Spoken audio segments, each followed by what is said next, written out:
Meus caros amigos, boa noite a todos. Estou muito satisfeito de estar aqui mais uma vez, mais uma sexta-feira, depois de alguns bons tempos sumido, desaparecido. Está aqui dentro desse tema também, né, Socorro? E eu quero saudar então a todos com muita gratidão, muita alegria de estar aqui e pretendo trazer uma reflexão sobre esse capítulo 18 do Evangelho segundo o Espiritismo, que tem um título assim chamado Muitos Chamados e Poucos Escolhidos. Essa palavra que foi lida agora há pouco no exórdio, ele traz algumas ideias parecidas aqui. Muitos de nós, muitos são chamados, a humanidade inteira é chamada, mas poucos os escolhidos. E fica meio contraditório pensar o que significa exatamente esse ser muitas pessoas chamadas e poucas pessoas serem escolhidas. Aparentemente, parece que combina com aquela mensagem tradicional cristã de que há poucas pessoas que de fato serão escolhidas, poucas pessoas salvas, outras irão para a condenação eterna. Então é uma concepção que ela não combina, ela não é adequada dentro da doutrina espírita. Dentro da doutrina espírita, nós lembramos que a palavra de Jesus é: nenhuma das ovelhas que o meu Pai me confiou se perderá. E aí por quê? São poucos os escolhidos. O capítulo que nós vamos falar, o capítulo 18, onde trata do tema dos muitos chamados e poucos escolhidos, Kardec fez uma seleção de algumas das parábolas que Cristo cita coisas semelhantes, inclusive essa citação, muitos chamados e poucos os escolhidos. Ele fala da parábola do festim, que é nessa parábola onde ele tira essa citação, muitos são chamados e poucos os escolhidos. Para que a gente compreenda exatamente por que muitos e por que poucos, a gente precisa contextualizar.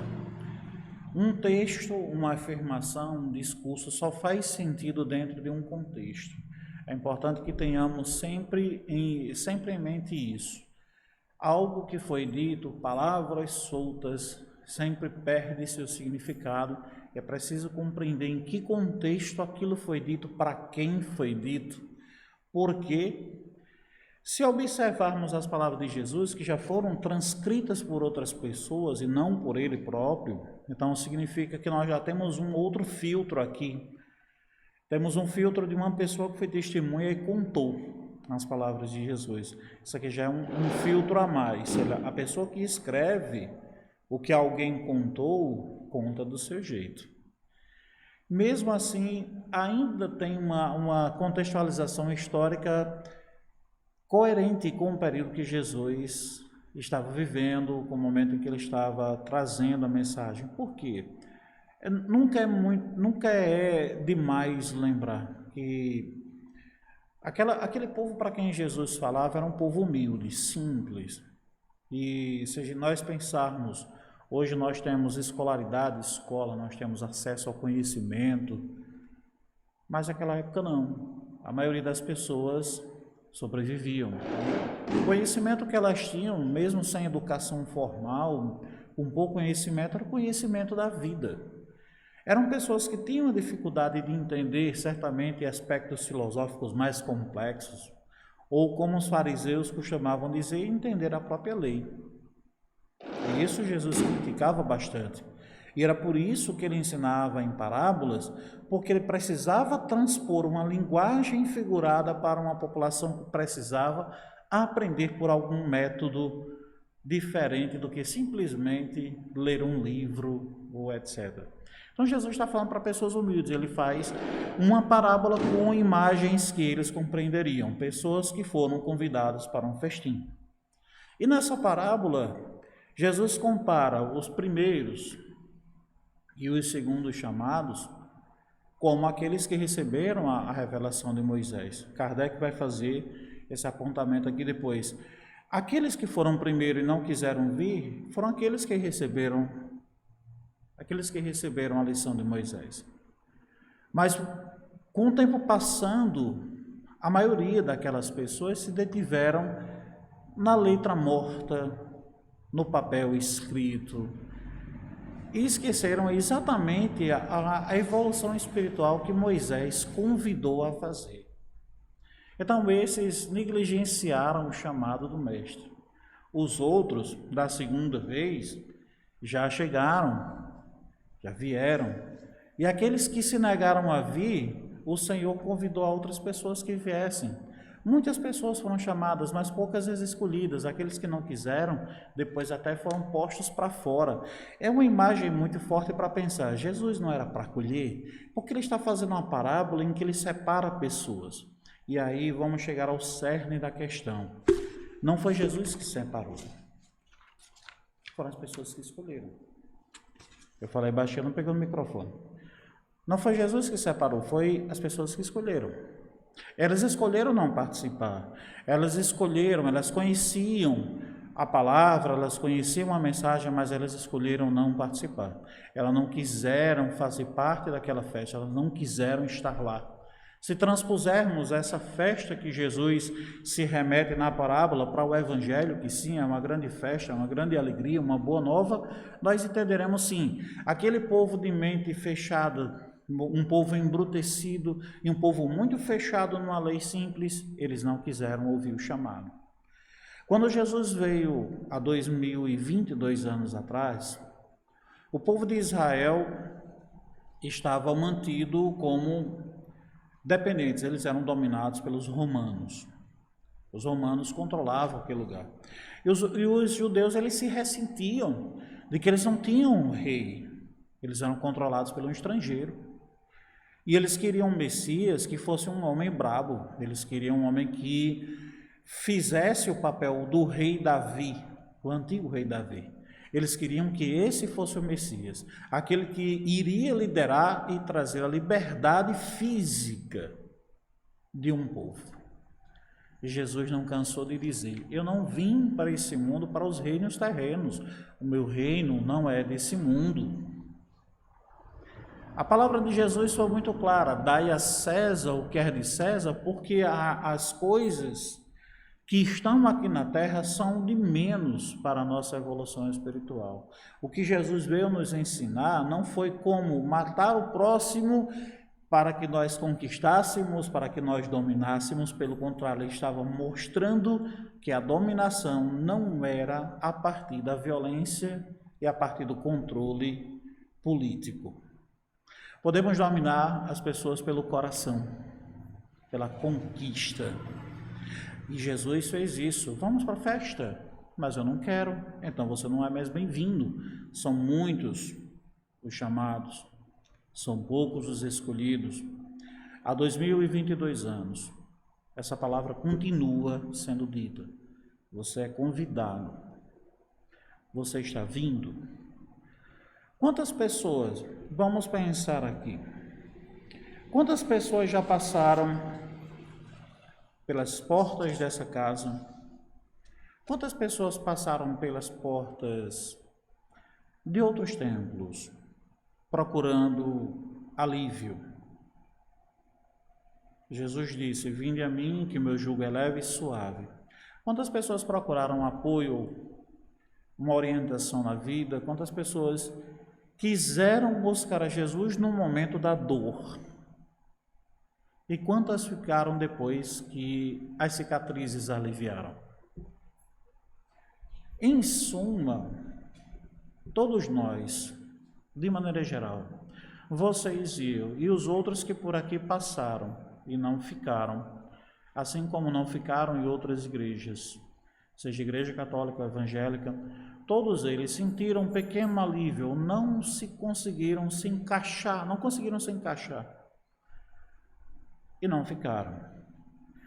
Podemos dizer que muitas dessas pessoas podem ter encontrado alguma forma específica de adorar a Jesus, que não aqui.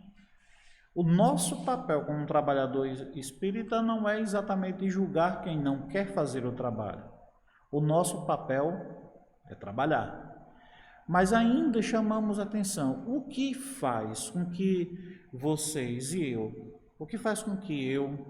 meu amigo Ad Júnior, o que faz com que você, Socorro, Soerda, a gente perca a nossa motivação, a gente perca a nossa vontade, o gosto, o interesse, o amor pelo trabalho dentro de uma casa espírita, dentro de uma igreja qualquer. O que é que faz a gente abandonar a religião? A fé. A maioria dos jovens procura diversão. A maioria dos jovens eles procuram viver uma vida plena, os hormônios, a energia, a força, é o momento de curtir, é o momento de ser feliz. Quando chega em um ambiente religioso, parece que é justamente o contrário da vida. Sejamos honestos, deixa eu só corrigir um pouco. Parece o contrário da vida. Ao invés de celebração, da alegria, do abraço, do amor, da confraternização, temos gente fazendo preces depressivas, temos gente fazendo, sei lá, se culpando. Algumas doutrinas cristãs, elas são muito pesadas para a nossa própria autoestima. Eu sou pecador, eu sou isso, né? Eu não mereço nada. E chega num ambiente desse você realmente não se sente acolhido, sem contar o aspecto humano. Muitas das vezes, quando a gente já chega a uma certa idade, a maturidade, a gente percebe que mesmo que a gente não concorde com muitas coisas, com aquele ambiente, sabemos que é essencial, é preciso cultivar a fé, cultivar valores. Por mais que a gente não concorde, muitas vezes com o ambiente. A gente vai passando a idade, a gente muda um pouco também, com certeza. Vamos pensar também em alguns pontos específicos.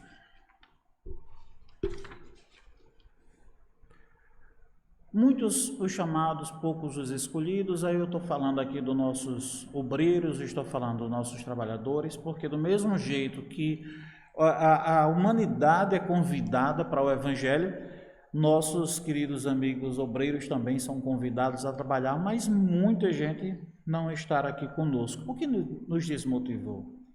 A pandemia nos desmobilizou? O que fez com que nós deixássemos o trabalho que antes fazia? Tem tantos aspectos a serem considerados, muitos aspectos a serem considerados. Mas eu ainda queria frisar ainda esse ponto aqui. Eu não sei se pode correr, olha essa aqui. Porque tem uma outra parábola aqui, no capítulo 18, que eu ia citar, e eu não coloquei aqui na minha referência, por isso que muitos chamados, poucos escolhidos, mas a outra parábola que Jesus usa é a da porta estreita e da porta larga. Essa é muito comum de se falar, porque o caminho da perdição é uma porta muito larga e por todos passam, mas a porta estreita é aquela que dá trabalho de passar. Qual a relação disso com nossos dias de hoje? Ainda continua a mesma ideia dos muitos chamados, os poucos os escolhidos.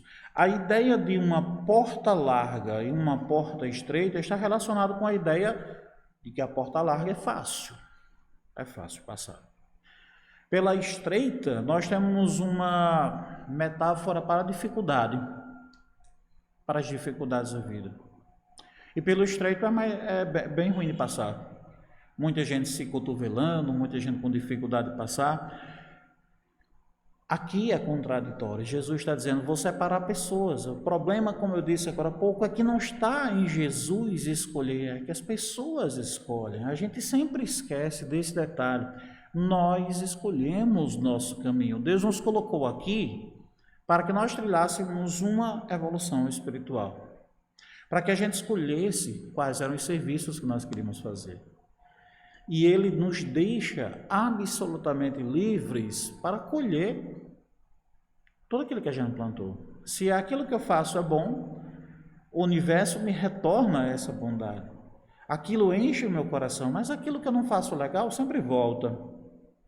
De maneira que nós nunca sofremos em vão nem injustamente. Por mais injusto que certas aflições possam nos acometer, elas podem ser início de uma provação ou pode ser o resgate de outra. Sempre é assim.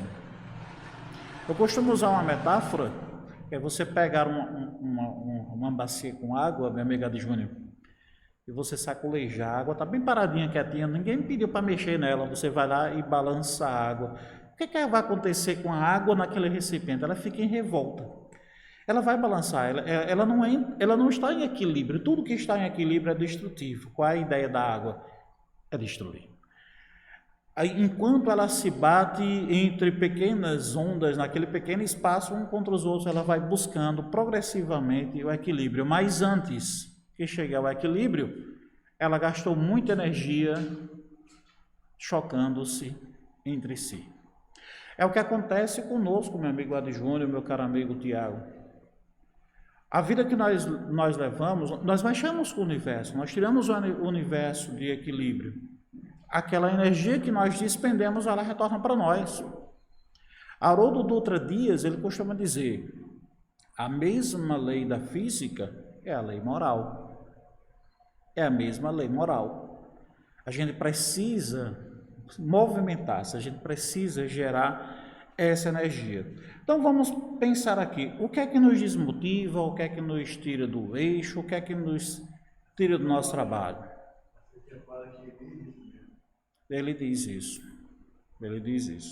A mesma lei física é a lei moral, que você pode aplicar para a física, você também aplica para a moral, incluindo a inércia.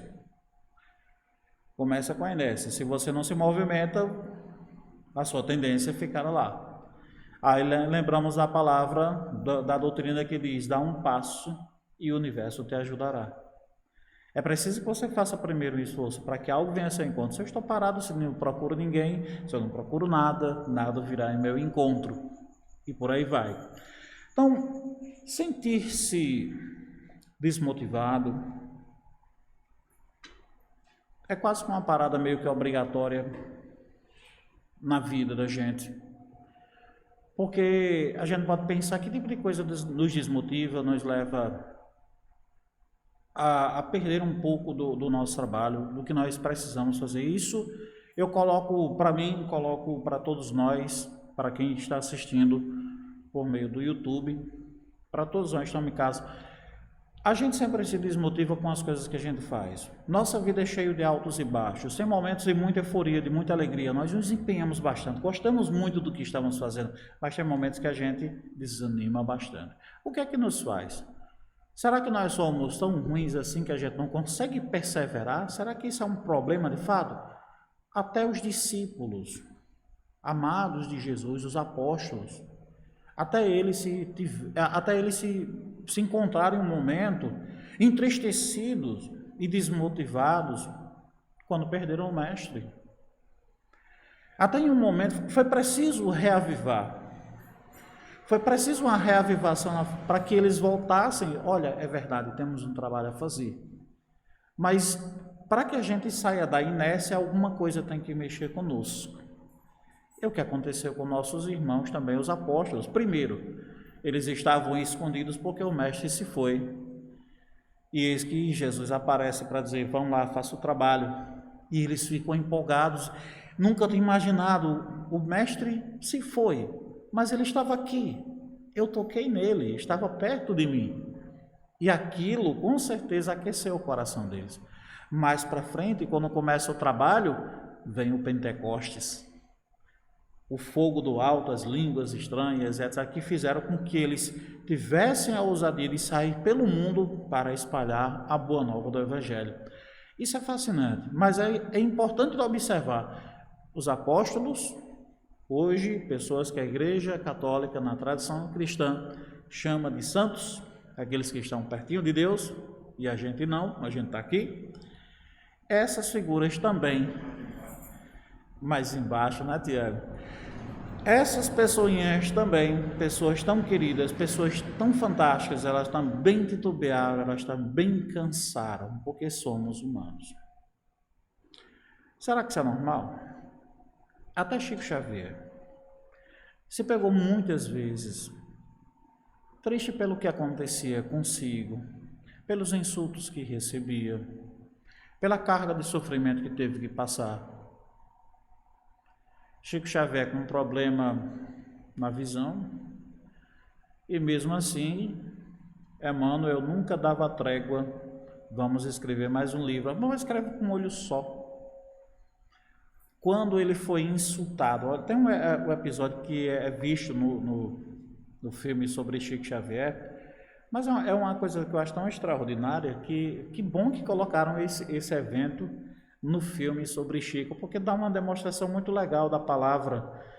Naquele momento que Chico fraqueja, mas é o momento que também ele se reabilita de maneira fantástica. Quando ele foi insultado com um artigo da revista O Cruzeiro, que 2 repórteres vieram lá e disseram que eram repórteres estrangeiros, enganaram o pobre de Chico. Pra vocês terem ideia, um cara sabido que nem Chico, escreveu 400 e tantos livros, mas ele, pessoalmente, a pessoa ingênua, a pessoa tranquila, muito confiante dos outros. Emmanuel não disse nada, deixou ele cair do cavalo. Por quê? Fizeram troça com tudo que Chico estava fazendo, conseguiram tirar foto até de Chico no banheiro e publicaram na revista O Cruzeiro. E quando o Chico olhava para a revista e chorava amargamente por estar sendo insultado, por estar sendo humilhado a nível nacional, sem ter cometido crime algum, Emmanuel disse para ele de maneira muito forte: fique feliz. Você foi para o Cruzeiro, Jesus foi para a cruz. Quer comparar? Não era nada em comparação. Se você comparar, não era nada. E tanto que não foi nada, que aquilo nem passou, aquilo nem ficou na biografia de Chico. Aquilo ficou como uma situação cômica que a gente conta hoje, mas que Chico venceu pela força da sua personalidade, pela importância do seu trabalho. Mas em quantos momentos Chico também não foi tentado com muitas e outras, em tantos e tantas outras situações. Quando mataram a cachorrinha dele. Era uma cachorrinha. Bom, não importa, era um animal canino, mas se eu não me engano era uma cadelinha. Mas quando mataram a cadelinha dele, ele soube quem era a pessoa responsável por aquilo, que ele tinha um amor imenso pela cadela, e a pessoa tentou agir de boa vontade, porque Chico já trabalhava tanto, né, no trabalho dele lá no setor esqueci agora, sigamos. Ele já trabalhava tanto durante o dia naquela fazenda. Depois ele trabalhava tanto no centro onde ele trabalhava, escrevia, consolava pessoas. Quando voltava para casa, ainda ia cuidar da cachorrinha que era meio adoentada. A pessoa que fez, deu um fim na cadelinha. E aquilo ficou uma tristeza enorme no coração de Chico. E aquilo, segundo um relato de Divaldo Franco, aquilo começou a enegrecer a alma de Chico, porque ele sabia quem foi. E ele ficou muito desgostoso, ou seja, um amor doído, machucado, né? E ele começou realmente aquilo começou a prejudicar o trabalho que ele fazia. Ele era amor, ele era doação. Perdi a sintonia. Ele era amor, ele era doação, ele era cuidado, e de repente ele estava odiando, de repente ele estava amargurado, um rancor no coração, um espírito com a aura do tamanho da de Chico, de repente ficava escura para a visão espiritual. E aí foi que Emmanuel disse: faz o seguinte, dá um presente para essa pessoa. E Chico, você pergunta, mais assustado: meu Deus, eu ganho pouco, ainda vou presentear a pessoa que fez. Mas toda dor se cura a partir de provações. Cada um sabe dar o sentido. Quando ele deu ele chegou a dar uma máquina de costura para a pessoa que fez o serviço com a cadelinha, ele percebeu que pela alegria que gerou na pessoa, que ele se animava também, e aquilo começou a curar. Posteriormente, como o céu costuma ser justo, apareceu de repente uma nova cadelinha, e que Chico nela identificou, porque a mediunidade de Chico era uma coisa fantástica, identificou que era o espírito da mesma cadelinha que ela estava e retornou para ele. Ou seja, mesmo Chico sabendo das possibilidades das vidas sucessivas, ele ainda titubeou, ele ainda cansou. E quem somos nós na fila do pão? Quem somos nós na fila do pão se compararmos com Chico? Se Chico tivesse aqui para nos dizer, Ele dizia, vocês são tão importantes quanto eu. Mas achei que era humilde. Sabemos que diante da grandeza do trabalho que ele fez, nós temos muito caminho para percorrer. Somos sim tão importantes, somos tão relevantes quanto Chico Xavier, mas a verdade é que nós temos um caminho muito grande para trilhar. A gente tem muito bem para fazer ainda. Então, o que é que nós precisamos fazer? O que é que enegrece nossa alma? O que é que suja nossa aura? O que é que nos desmotiva, nos tira do caminho? A gente precisa parar um pouco para pensar, refletir, cada um de nós, limpar a sujeira, tirar a poeira, tocar o barco para frente de alguma maneira, porque isso que afeta a nossa alma, a gente precisa cuidar. Toda dor na alma que não cuidamos, ela se torna problema depois. Um problema afetivo, um problema emocional, mas ela pode também se tornar um problema somático. Ela somatiza. A psicologia materialista de hoje, ela trabalha com essa concepção de que certas dores emocionais, certas dores do coração, ela chega a somatizar lá na frente. O mesmo Divaldo chega a contar em outra entrevista o caso de uma mulher que ele atendeu. A família trouxe uma mulher que vivia amargurada, depressiva, porque ela dizia que tinha um câncer. Mas todos os exames, nos melhores hospitais que tinham feito, ninguém via câncer nenhum. Não tinha nada, estava limpo, mas ela dizia que tinha, estava lá. E ela começou a definhar com isso. E a família se preocupou bastante. E a família não tinha mais a quem recorrer e falaram para essa família que Divaldo mexia com essas coisas. Ele gosta de dizer essa expressão porque lembra como a nossa sociedade tem um aspecto preconceituoso, mas se rende ao preconceito sempre que precisa. Então, mexe com essas coisas. Que coisa? Ninguém sabe. Sigamos. E trouxe essa mulher para dizer para ele o que é que ela tinha, porque não tinha doença, mas ela teimava, insistia em dizer que ela tinha um câncer. E Divaldo percebeu que ela sim tinha uma formação de energia muito negativa em uma determinada região do corpo, onde ela dizia que estava o câncer. E por meio da informação que a espiritualidade lhe passou, o fato é que essa senhora, essa pessoa, tinha cometido no passado um aborto da qual ela se arrependia demais. E aquilo ficou no emocional dela de tal maneira, nunca curada, que ela se punia.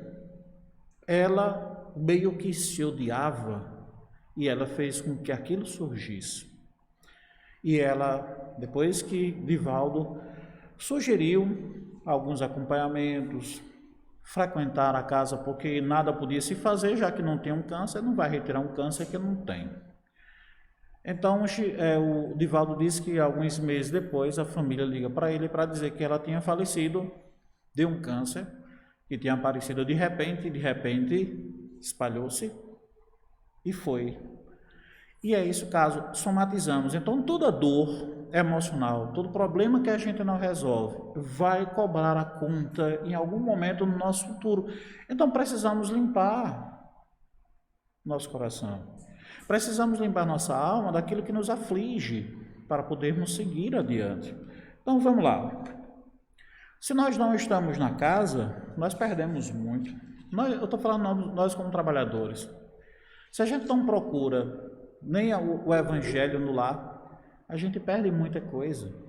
Estando aqui, existe uma renovação fluídica, a gente consegue Há uma troca de energia positiva por meio de passes e tantas coisas, mas a gente precisa também estar em contato com o outro.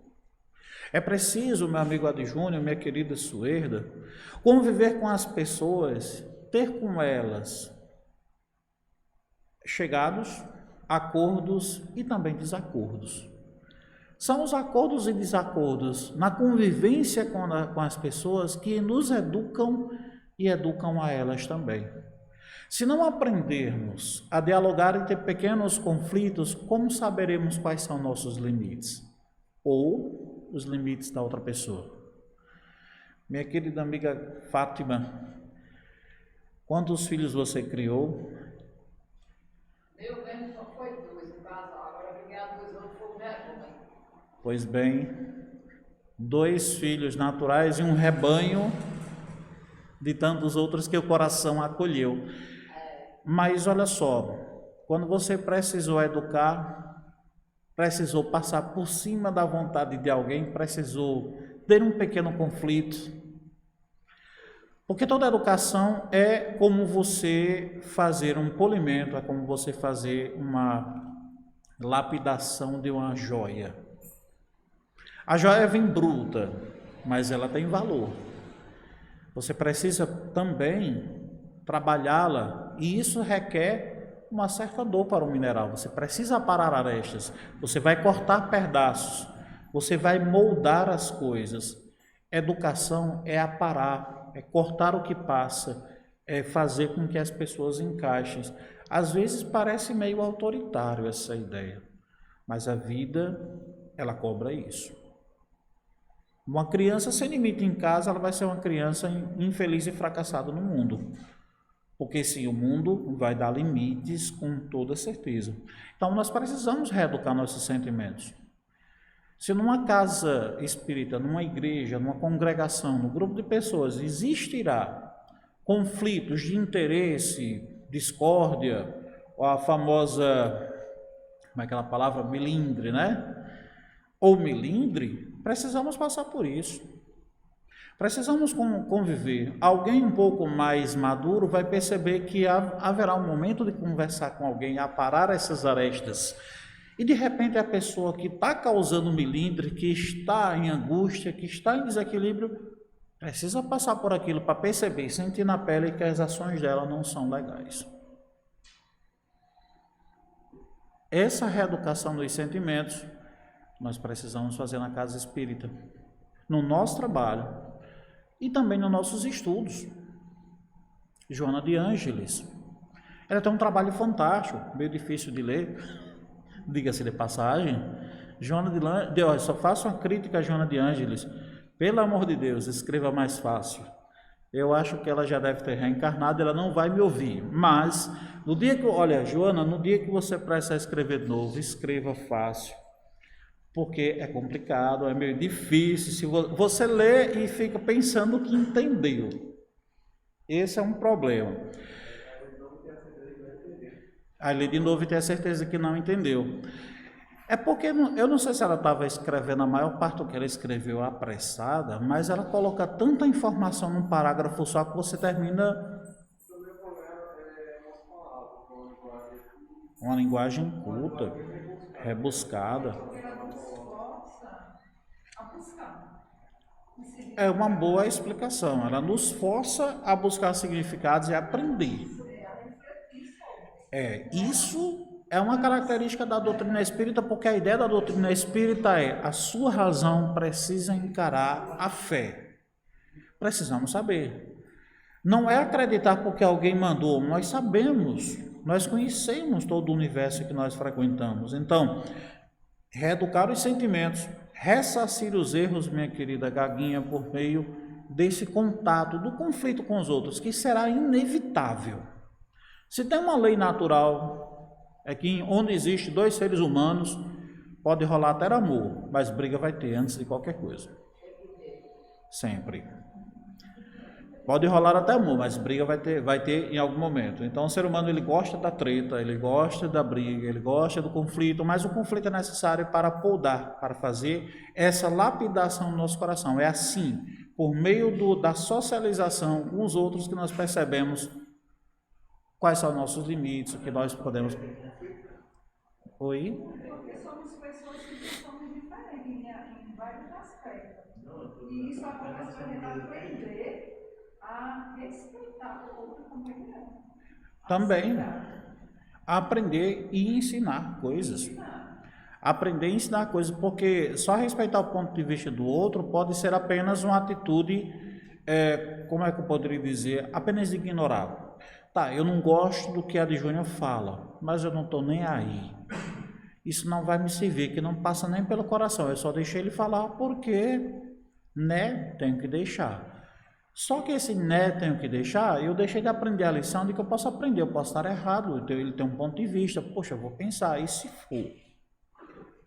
Como um professor na sala de aula, eu costumo dizer para os meus alunos, quando eu pego temas polêmicos, eu costumo dizer, esse aqui é meu ponto de vista. Como um professor, eu estou dizendo o que eu penso, para que você construa a sua maneira de pensar, concordando ou discordando de mim. Porque se você concordar comigo, vai ter que encontrar mais maneiras de explicar isso que eu estou dizendo. Mas se você discordar, tem que construir ideia para reforçar aquilo que você acha que não é. E é assim que você vai ter um pensamento próprio. E é assim que a gente se constrói como ser humano. Mas não se preocupe. Todos esses conflitos é que nem aquela brincadeirinha da bacia de água que eu citei agora há pouco. Vai gerar atrito, vai gerar uma força e vai haver embates até chegar a um equilíbrio. Tudo na natureza tende ao equilíbrio. Então, o que é que nós poderíamos fazer até para melhorar a nossa percepção de convivência dentro de um espaço? Que tal se a gente pensar que poderíamos, por exemplo, mudar um pouco os ares, fazer um curso novo, mudar de posição daquilo que eu sou responsável dentro de uma casa espírita? Bom, eu estou dizendo no sentido que hoje eu estou aqui numa posição, não melhor do que ninguém, mas estou trazendo a reflexão, não estou ensinando nada, estamos aprendendo juntos, mas de repente amanhã pode ser Gaguinha que enfrenta essa proposta de vir aqui e falar o que ela pensa. E dar uma interpretação no Evangelho e aprendermos com ela também. Pode ser que amanhã seja Socorro que ao invés de estar fazendo a preleção aqui com nós, pode estar ali tentando aprender a manusear aquele aparelho. Ou quem sabe, nós fazemos um curso de passe. Vamos mudar a posição. Hoje eu faço passe, amanhã eu aprendo a fazer um diálogo fraterno, ou aprendo a ser um recepcionista. Mudar de posição, aprender coisas novas. Aprender coisas novas. Se desafiar. E assim você sai da inércia, que a gente volta de novo para Haroldo Dutra Dias. A lei moral é a mesma lei da física. Saiamos da inércia, está triste, vá trabalhar, faça alguma coisa. Chico dizia isso. Então, mudar esse cenário, porque a vida é dinâmica. A vida é dinâmica, meu amigo Adjúnior. Hoje, você está enfrentando novos desafios, que eu já estou sabendo que você vai a Cuitera, novo curso, né? Farmácia. Coisa boa, que Deus abençoe. Podemos também pensar o seguinte, muitas vezes a gente precisa valorizar pessoas que têm aspecto de liderança. Nos disponibilizamos como liderança, trabalhar com um grupo de crianças, trabalhar com um grupo de jovens. Aliás, tem faltado muito jovem, a todas as religiões, inclusive a nossa. Então, nos disponibilizarmos para um trabalho diferente. Agora sim, sabendo que não esperemos que os outros façam aquilo que me deixa só feliz. Eu tenho um papel a fazer. Adjúnior, Fátima, Socorro, Suerda, vocês que estão aqui conosco, nós estamos aqui, nós sabemos disso pela literatura espírita, pelas comunicações. Nós estamos aqui, não foi porque a gente foi convidado, só vem aqui, olha como é bom. Não, a gente tem uma necessidade de uma reparação. É muito provável, minha amiga Socorro, que meu débito seja numa folha corrida maior do que a do Serasa, porque eu sou professor. Suerda sabe muito bem do que estou falando, né? O professor não sofre, né, Suerda? Ironia. Só um pouquinho. Todo mundo aqui dentro da educação, né, Gagui? É bom cuidar de menino, né? Muito bom. E a gente tem uma tarefa de educar. Olha só quanta besteira fizemos no passado, que disseram, olha, seu papel agora vai ser desfazer o que tu fizesse, vá lá ensinar, colabora, criatura, para o crescimento de alguém. Estamos nós na educação. Nós temos uma conta, mas sabemos que não é aquela. Deus é um castigador, tipo, olha, você fez isso aqui, está aqui no meu papel do Serasa, tem que pagar em suaves prestações. Não, ele só quer uma coisa, um trabalho com amor.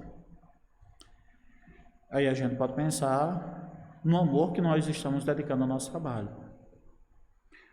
todo trabalho, todo e qualquer trabalho, será realmente um trabalho feliz, de verdade, que vai fazer seu coração realmente palpitar de alegria quando você tem amor pelo que faz. O filósofo Aristóteles costumava dizer assim, encontre aquilo que você ama fazer e você nunca vai precisar trabalhar na sua vida. Porque a ideia do trabalho é sempre algo penoso que eu tenho que fazer, de onde eu vou tirar o sol do meu rosto para que eu possa construir e manter-me. Mas quando você faz aquilo que você ama, as horas passam, você não vê. Quando você ama aquilo que você faz, as coisas acontecem simplesmente porque você está se dedicando de verdade, não está só cumprindo um dever. É preciso que a gente encontre essa alegria no que a gente faz, aqui na casa espírita, numa igreja onde nós estivermos, seja uma igreja evangélica, ou seja em qualquer outra religião, mas se você não tiver alegria e buscar a paz para o seu coração, não são as alegrias do mundo que vai trazer a paz que você precisa. Não são as alegrias fúteis e simples do mundo que vai trazer, de fato, algo para o seu coração. Muitas pessoas acham difícil, trabalhoso, continuar estudando, frequentando um centro, uma igreja, qualquer ela que seja, acha cansativo e prefere estar lá fora fazendo nada. Talvez essas pessoas só precisem de um tratamento de choque para perceber, eu preciso cuidar de mim. Isso não é um apelo para dizer, olha, nós precisamos encher uma casa. Nós precisamos das pessoas nas igrejas e não numa festa. Não estou dizendo isso, não. As festas precisam existir, a gente precisa se alegrar. Não vamos bancar falsos moralistas, nós precisamos de alegria. Tudo com cuidado é maravilhoso, né? Não precisa extrapolar. Mas a gente precisa cuidar da nossa fé. Quantas e quantas pessoas não trocam o seu crescimento espiritual por apenas a troca de uns rituais? Eu cumpro o ritual, eu vou para uma igreja tal dia, eu rezo tal coisa, eu faço tal promessa, eu jejuo tal dia e já estou quite. O resto eu posso fazer o que eu quiser. É tipo no carnaval, que o carnaval é o momento de extravasar, que eu nunca gostei disso, não faz a menor graça para mim. Então precisamos, como espíritas, ser lembrados do nosso trabalho. Ah, é? A Conférnia é muito melhor. Desde que não seja para aquele lugar lá dos escoteiros, que não foi muito legal, não. Eu não vou, não. Eu fico orando em casa, né? O Socorro não foi, não. Quem foi Tiago. Ah, você gostou? Não, eu não gostei, não. Eu não gostei, não. Eu passei um calor muito grande de noite, eu não sabia como era, eu não levei uma barraquinha, me emprestaram uma lá. Nossa, que dificuldade. Não, assim, a gente precisa passar por uns aperreios, mas alguns podem ser evitados, né? Não precisa. Então, como espíritas, a gente precisa perceber que a gente precisa lembrar das palavras de Jesus, olha, orai e vigiai, porque mesmo quando a gente pensa que pode ser o bambambá, que a gente, olha, eu sou espírita, eu sei das coisas, mas até mesmo em comunicações mediúnicas, alguns espíritos mais atrevidos dizem, quem é tu para você estar querendo me doutrinar? Qual é a moral que você tem para me falar de Jesus quando você é assim, assim, assado? Esse cuidado que a gente precisa ter com aquilo que a gente assume é complicado, porque Jesus mesmo lembrou, será mais cobrado aquele a quem for mais dado. A quem mais recebeu da mensagem, mais se cobrará dele. Então a gente precisa realmente pensar, ter cuidado nesses elementos. A gente vai ser cobrado, a gente tem um dever a cumprir. Não somos obrigados, Jesus sempre espera por nós. Porém, como ele não é um castigador, ele sempre vai deixar você colher aquilo que você plantou. É uma ilusão pensar que a divindade, Deus, ou o nosso Mestre Jesus, eles estão à disposição para atender ao nosso espírito quando a gente quiser. Não. Eles não são mágicos de cartola. Eles permitem que você viva e colha as benesses. E talvez os equívocos que você plantou. Simples assim, Jesus vai ficar esperando. Mas como nós podemos estar aqui trabalhando, fazendo nossa parte como espíritas que somos, conhecedores da verdade, nós podemos fazer muito mais. Encontrar aquela alegria que anima o nosso coração e que nos traz uma exultação. O que está faltando é alegria. Respeitar os outros, esperar que os outros colaborem, contar, mas também lembrar que todo mundo tem um dever a fazer. Todo mundo tem um papel de acolhimento a fazer. Seja no acolhimento bem simples e apertar a mão para o meu amigo Adi Júnior e dizer como é muito bom revê-lo, como é bom estar aqui com ele também. Mas o acolhimento de ouvi-lo, de fazê-lo importante na minha vida. De que ele é importante para aquilo que eu preciso estar aqui, porque ele é uma peça fundamental na construção da minha evolução espiritual. Ele é Socorros, Suerda, Tiago, todos nós somos peças indispensáveis, insubstituíveis, nessa grande engrenagem que nos faz o que somos. Cada pessoa que passa por nós deixa uma parte, nós deixamos também uma parte de nós com ela. Então, esse acolhimento de receber, do abraço de Fátima, não só, mas estar presente em algum momento que for preciso. Onde estão os nossos cafés com o Evangelho? Onde estão as nossas visitas aos nossos confrades? Se nós estamos aqui para ajudar, a quem nós ajudamos além dos desencarnados? Os desencarnados podem ser ajudados, mas estamos encarnados também, somos espíritos também, olhem para nós, olhemos para nós como pessoas que precisam de ajuda, de acolhimento, igual aqueles que não estão na matéria, da mesma forma, que nos façamos presente, que contemos com as pessoas, que mandamos uma mensagem de dizer, eu sinto sua falta, eu quero você aqui comigo, eu sinto sua falta porque você é importante, e sem você, isso aqui falta um pedaço. Nós somos um grupo, nós somos um corpo, cada casa é um corpo, é um grupo de pessoas que precisam dos outros. Eu não gosto da ideia, que muitas vezes soa pedante, insensível, de dizer, não, a casa está aqui. Se você não quer, não vem. Se você é complicado, é melindroso, não nos interessa. É equivocado, todo mundo melindra com alguma coisa, todo mundo erra com alguma coisa, todo mundo perde a paciência, todo mundo é um pouco desmantelado de vez em quando, ou ninguém é perfeito. Então, onde estão nossos trabalhadores? Muitos são chamados, poucos os escolhidos, mas esses poucos estão esperando se lembrar, meu Deus, e sim, eu fiz uma escolha, eu também preciso ajudar, porque eu tenho obrigação. E onde eu quero ir, onde eu preciso ir, também as pessoas estão com o mesmo sentimento que eu, estão com a mesma ideia que eu quero contribuir com esse grande trabalho. Meus queridos amigos, eu agradeço vocês terem me ouvido, e espero que, concordando ou discordando, pensando diferente, essa palavra que eu trago sirva para que nós pensemos e aprendamos mais. Fiquem à vontade para discordar. É muito bom quando tem discordâncias, né? Que a gente pode aprender uns com os outros. Mas não esqueçamos o amor primeiro. Muito obrigado, pessoal.